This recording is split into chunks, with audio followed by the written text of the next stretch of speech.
بسم اللہ الرحمن الرحیم نحمده ونصلی علی رسوله الکریم اما بعد قال اللہ تبارک وتعالی اعوذ باللہ من الشیطان الرجیم بسم اللہ الرحمن الرحیم وَلِلَّهِ عَلَى النَّاسِ حِجُّ الْبَيْتِ مَنِ اسْتَطَاعَ إِلَيْهِ سَبِيلًا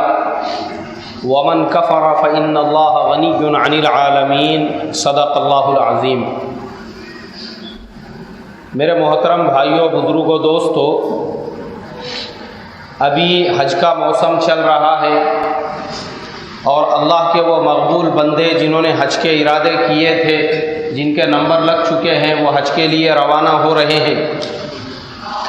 اسی لیے میں نے آج یہ ارادہ کیا ہوں کہ انشاءاللہ گھر سے نکلنے سے لے کر تو گھر پہ واپسی تک کے حج کے مکمل سفر کے مسائل اور فضائل آپ لوگوں کے سامنے بیان کروں، تاکہ جو لوگ حج کو جانے والے ہیں ان کو آسانی پیدا ہو اور ان کو صحیح رہبری ملے کہ کس طریقے سے حج اور عمرہ کرنا چاہیے۔ میرے محترم بھائیوں، بزرگوں، دوستوں، ابھی میں نے قرآن پاک کی جو آیت آپ لوگوں کے سامنے تلاوت کی ہے، اس میں اللہ تبارک و تعالی یہ فرماتے ہیں کہ ہم نے حج کو تم پر فرض کر دیا، ان تمام لوگوں پر جن کی کیپیسٹی ہے، جن کی استطاعت ہے کہ وہ آسانی کے ساتھ حج کر سکے، اور جو انکار کرنے والے ہیں،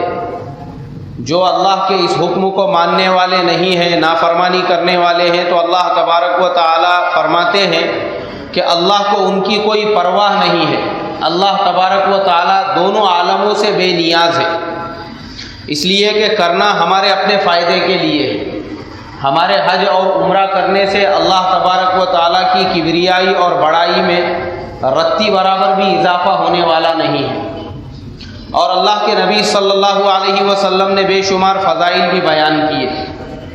فرمایا کہ جو آدمی حج کر کے واپس اپنے بستی میں لوٹے، اس سے سلام کرو، مصافحہ کرو، معانقہ کرو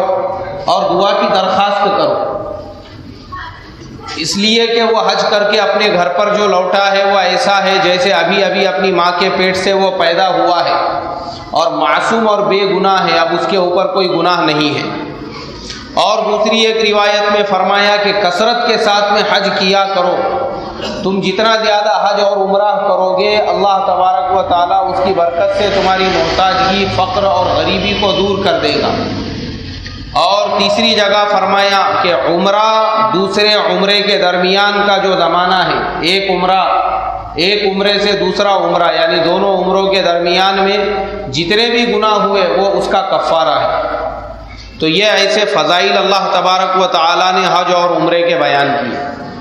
اور نہیں کرنے والے کے لیے وعیدیں بھی بیان کی۔ اللہ کے نبی صلی اللہ علیہ وسلم نے فرمایا کہ جو آدمی صاحب استطاعت ہو، اس کے پاس اتنا مال ہو ضرورت زائدہ سے زیادہ یا حوائج اصلیہ سے زیادہ، حوائج اصلیہ کہتے ہیں رہنے کے مکان کو، سواری کو، گھر کے سامان کو، گاڑی کو، دکان میں جتنا سامان ہے اس کو، ان تمام کو حوائج اصلیہ کہا جاتا ہے۔ ان سے زائد اگر کسی کے پاس مال ہے، سامان ہے، اس کے باوجود بھی وہ حج نہ کرے، تو اللہ کے نبی نے فرمایا ہے کہ پھر اسے چاہے